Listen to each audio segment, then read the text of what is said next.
Bueno, de fármacos antimicrobianos vamos a hablar las generalidades para entender conceptos. No vamos a entrar en grupos de fármacos, ¿sí? Esto no es farmacología.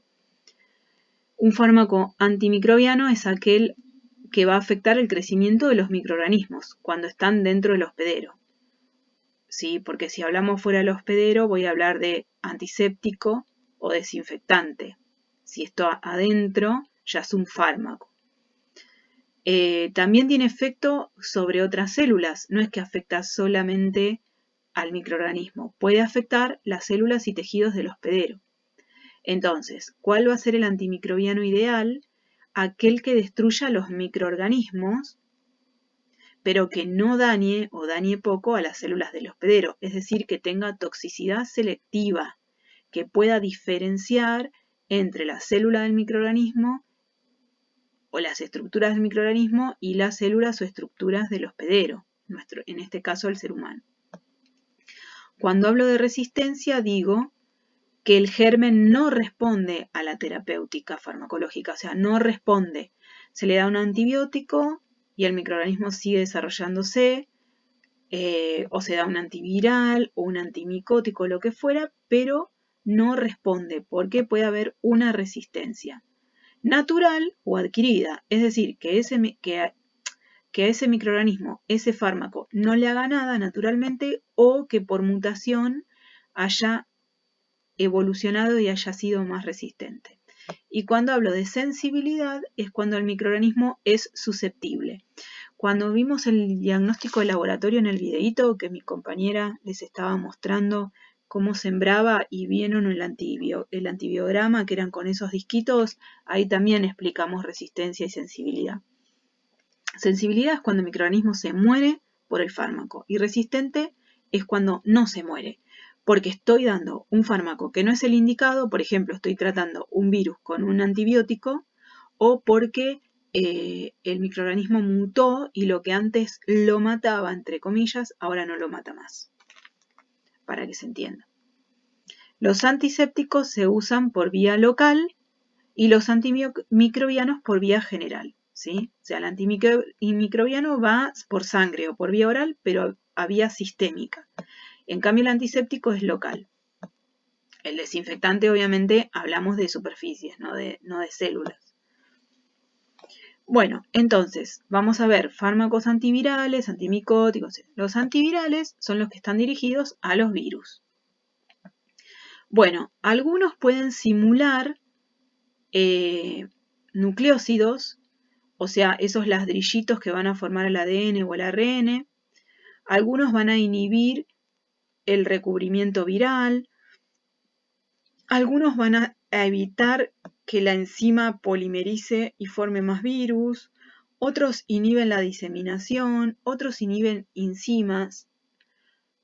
No importa todo esto. Sinceramente esto se los doy como para que tengan conceptos generales. Sepan que para tratar un virus tengo que dar un antiviral dirigido a alguna de las estructuras que tiene el virus, alguna enzima, alguna cápsula, alguna proteína, lo que fuera.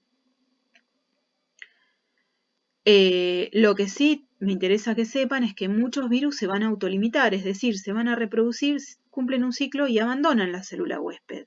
Por ejemplo, los virus del resfrío. Entonces el tratamiento que uno da es sintomático para aliviar los síntomas, pero no le voy a hacer nada. Si yo tomo el sobrecito ese que se promociona para cortar el resfrío, lo único que estoy haciendo es aliviar los síntomas con paracetamol, vitamina C o lo que fuera. No estoy acortando el periodo en el que el virus está infectando. Y importantísimo que no se tratan con antibióticos porque los antibióticos están destinados a células bacterianas. Entonces, si uno tiene un resfrío y lo trata con penicilina o con amoxicilina, no está siendo efectivo contra el virus y sin embargo lo que está haciendo es generar resistencia en toda esa población de bacterias para que cuando uno tenga una infección bacteriana, después ese antibiótico no tenga efecto. Es muy complejo explicar esto porque tendríamos que hablar de genética de microorganismos, pero sepan que los virus generalmente se autolimitan, no todos, en algunos hay que dar antivirales. Por ejemplo, lo que se está estudiando ahora con el coronavirus es ver qué fármaco puede evitar su replicación o evitar una infección o lo que fuera, pero generalmente un virus que es relativamente inocuo se va a autolimitar y que no se tratan con antibióticos y siempre están dirigidos a estructuras del virus, sean enzimas, sea la cápsula, sean proteínas, lo que fuera.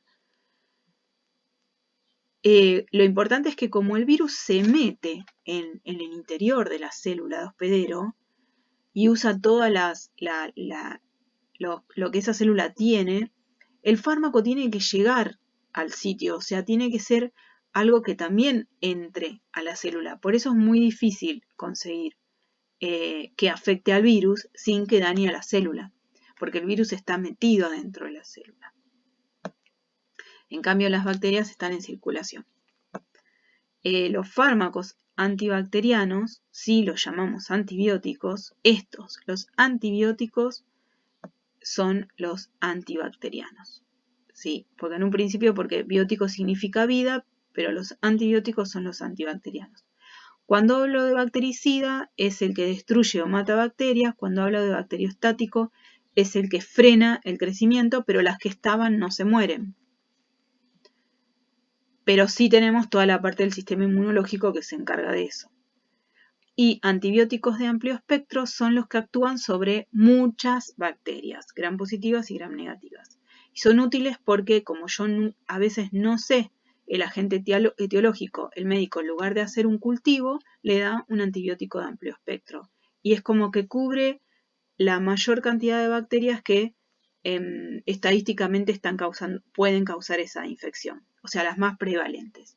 Entonces, es la manera más rápida de tratar si no lo puedo aislar, o muchas veces lo que hace es, se toma el cultivo, se le da un antibiótico de amplio espectro, mientras el cultivo se procesa y se informa a los días, y después en ese cultivo se ve si este fármaco fue útil, y si no, se le rota el antibiótico, pero mientras tanto se ahorró tiempo. La desventaja es la que puede dañar la flora normal, apareciendo infecciones oportunistas.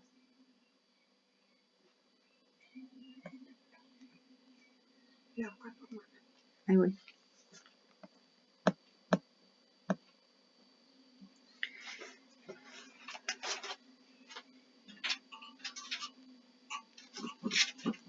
Tuvimos una interrupción en la clase. Para no cortar, cierro la puerta. Perdón. Bueno, entonces el de amplio espectro lo que permite es dar un tratamiento rápido si no puedo aislar el germen o mientras espero el resultado del cultivo. Entonces se ahorra tiempo, pero la desventaja es que se puede, por un lado puede no ser efectivo, entonces tengo que después cambiar el tratamiento, rotar el antibiótico, se llama así, le decimos así, o bien puedo destruir la flora normal permitiendo que aparezcan infecciones oportunistas. Bueno, estas son las diferencias entre eucariontes y procariontes que vimos la primera clase. De acá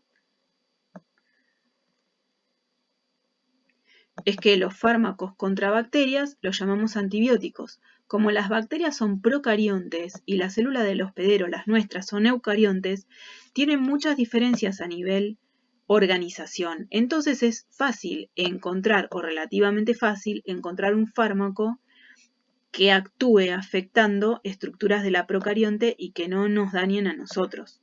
Relativamente fácil, porque también podemos dañar a la flora y siempre hay efectos adversos, ¿sí?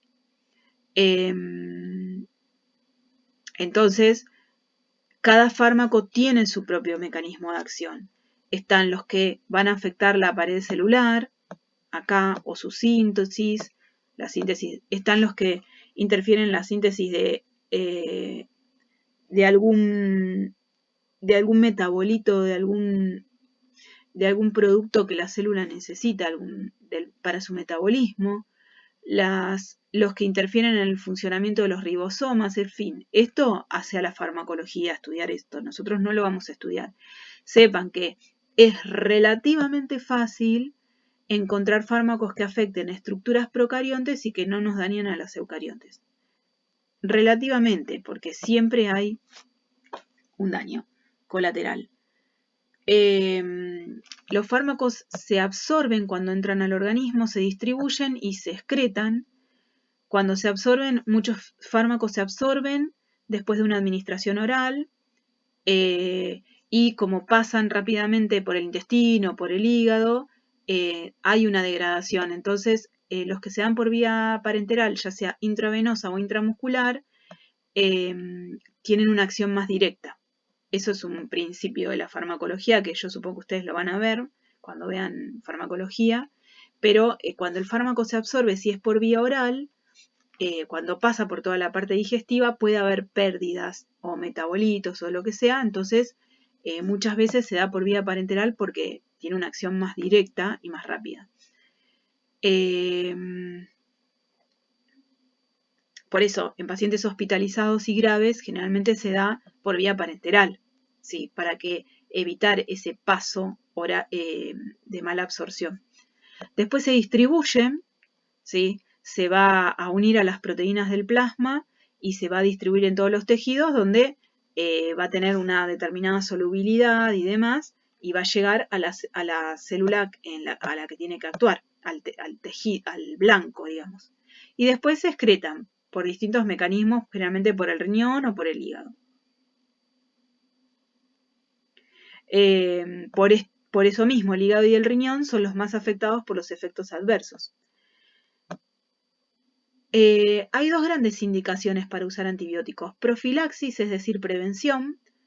Por ejemplo, cuando hay un procedimiento quirúrgico, se le da tratamiento con antibiótico para evitar que se desarrolle una infección, o si uno estuvo expuesto a un paciente que pueda tener una infección, entonces para evitar el brote intranosocomial, el personal que lo atendió da el tratamiento con antibiótico, por ejemplo, si tuviera una meningitis el paciente. Después, para tratar una infección, obviamente, recuerden lo del antibiograma, que lo vimos en el videíto, que así voy a tener cuál es el antibiótico indicado y si estaba bien tratado o si hay que cambiarlo. Y lo importante de evitar el uso indebido de antibióticos porque tienen efectos secundarios, de costo, de daño, reacciones alérgicas, efectos sobre la flora nativa y pueden inducir a la resistencia. El problema de la resistencia es particularmente muy importante en los hospitales, porque cada vez se están diseñando antibióticos más complejos, más costosos, que pueden tener más daños adversos también. Bueno, y en cuanto a los antimicóticos, que son los que tratan hongos, son aquellos, obviamente, que tratan hongos, y hay que tener en cuenta la toxicidad selectiva, porque el hongo es una célula eucarionte, entonces tiene estructuras iguales que las nuestras. Los hongos de los pies o de la piel, se pueden tratar con cremas tópicas, antimicóticos tópicos, por ejemplo el macril, ¿sí? O unesia, estas que son para las uñas, son tópicos. Los orales, que se dan por vía oral, pueden ser para otro tipo de hongos. Recuerden que los hongos sistémicos son más comunes en las personas inmunosuprimidas. Y los antiparasitarios, que son los que afectan a los parásitos, vamos a tener la rama que afecta a los unicelulares o los pluricelulares. Praziquantel, mebendazol, ivermectina. Recuerden que la resistencia es cuando el germen no responde a la terapéutica del fármaco, que puede ser natural o adquirida, es decir, porque naturalmente el fármaco está afectando a ciertas estructuras que ese germen no tiene, por ejemplo, o porque mutó y se hizo resistente. Y la sensibilidad es cuando el microorganismo sí es susceptible. Si yo digo, este microorganismo es susceptible a amoxicilina, quiere decir que la amoxicilina es eficaz para tratar esa infección. Si es resistente, no. Cuando hablábamos de los estafilococos METI-R, los estafilococos METI-R tienen una sensibilidad adquirida porque es una cepa que muta y se hace resistente a la meticilina, que es un antibiótico, por ejemplo. Entonces es un factor de virulencia. Los antisépticos se usan por vía local y los antimicrobianos por vía general. Importante es que el lavado de manos con agua y jabón es una medida universal, no es que sea un fármaco, pero lo pongo acá porque el lavado de manos, los antisépticos y desinfectantes, la profilaxis con vacunas, con inmunoglobulinas, el tratamiento con antimicrobiano está dirigido a cortar la cadena de transmisión. O sea, cuando yo digo cómo podemos cortar la cadena de transmisión, no se olviden que también están los fármacos. No para todos los microorganismos, pero, por ejemplo, para el coronavirus no, pero para otros sí. O sea, la finalidad es siempre cortar la cadena de transmisión.